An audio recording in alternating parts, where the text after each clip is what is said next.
Jusqu'au milieu du XIXe siècle, le monde landais est dominé par un système agro-pastoral qui prend en compte que la lande, qui occupe la majeure partie de l'espace disponible, a un sol pauvre et acide qui, sans engrais, la rend propre à toute culture. Ainsi, dans ce système, 100 hectares de lande permettaient en moyenne d'élever 100 moutons, qui donnent les 60 tonnes de fumier nécessaires à l'exploitation de 4 hectares de terrain.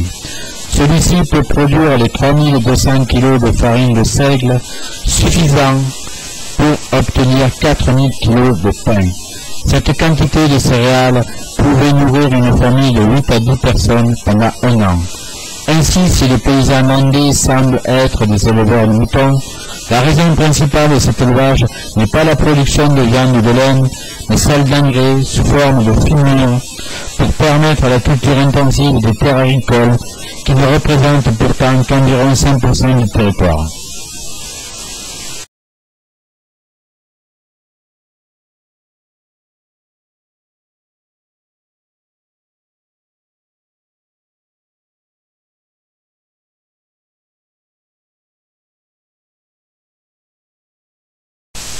Dans la première partie du XIXe siècle, la lande qui recouvre la majeure partie de l'espace landais a pour propriétaire principal les communes. Elle est par conséquent libre d'accès tant pour les hommes que pour les troupeaux qui l'envahissent dès le printemps.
Dans ce système largement autarcique, où la base de l'alimentation sont les céréales, le milieu qui convertit les récoltes de l'engrais en farine occupe par conséquent une place centrale.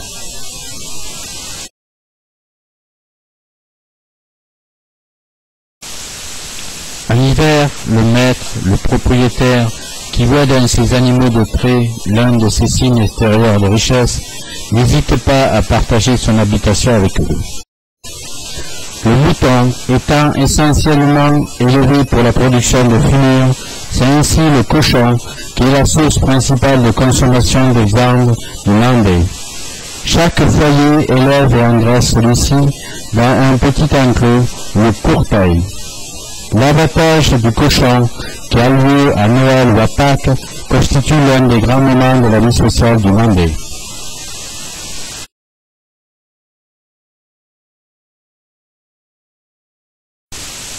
Au milieu du XIXe siècle, la récolte de la gemme des pins et l'exploitation de la forêt n'est qu'une activité d'appoint pour les familles de métayers ou de brassiers.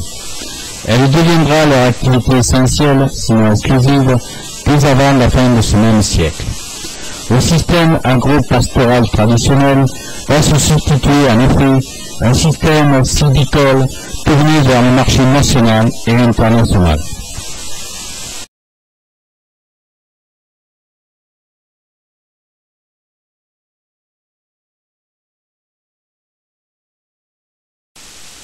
Du temps du système agro-pastoral, l'Aïral peut se définir comme un îlot de peuplement et de boisement installé sur une zone drainée au milieu de la lande marécageuse et désertique.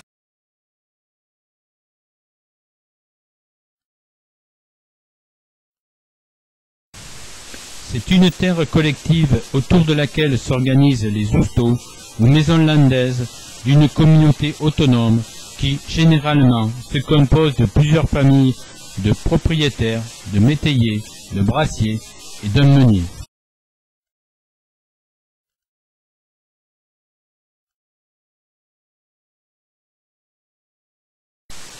De multiples dépendances agricoles, ainsi que des installations indispensables à la vie communautaire, telles un puits, y sont également implantées.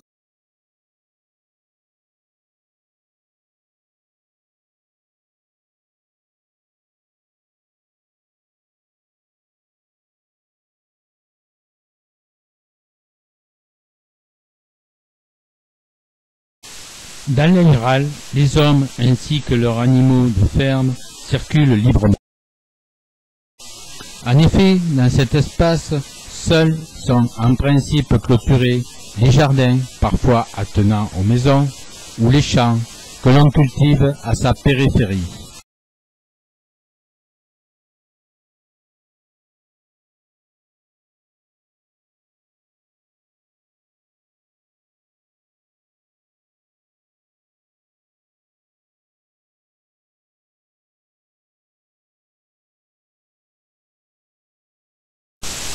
À côté des différences architecturales découlant du statut social, on retrouve dans toutes les maisons landaises traditionnelles et constantes.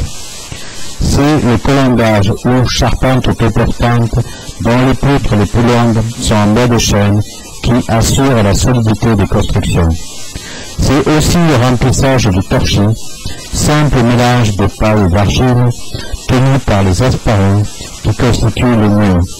À partir du XIXe siècle, le torchis est remplacé dans certains secteurs par des briques plates ou de la garlouche. C'est enfin la treuve qui est étalée sur la façade comme un signe d'hospitalité.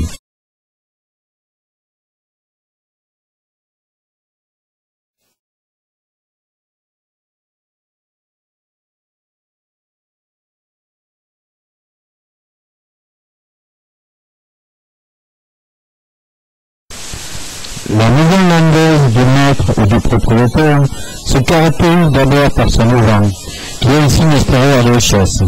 Il permet de recevoir les visiteurs sans les faire entrer dans l'espace privé, ce qui n'est pas possible pour les autres types d'habitations. Elle se distingue aussi des autres habitations par sa taille, puisqu'elle peut compter jusqu'à une dizaine de pièces, contre rarement plus de 6 pièces pour la maison du métayer et 3 à 4 pièces pour celle du brassier. En effet, le propriétaire est au sommet de la hiérarchie sociale. Toutefois, il existe des différences très importantes entre un petit propriétaire exploitant qui s'oblige parfois à travailler pour un autre propriétaire afin de faire vivre sa famille et certains propriétaires non exploitants qui vivent en ville ou au bourg, dans une opulence variable mais certaine. L'exploitation des terres étant laissée alors à un ou de multiples métayers.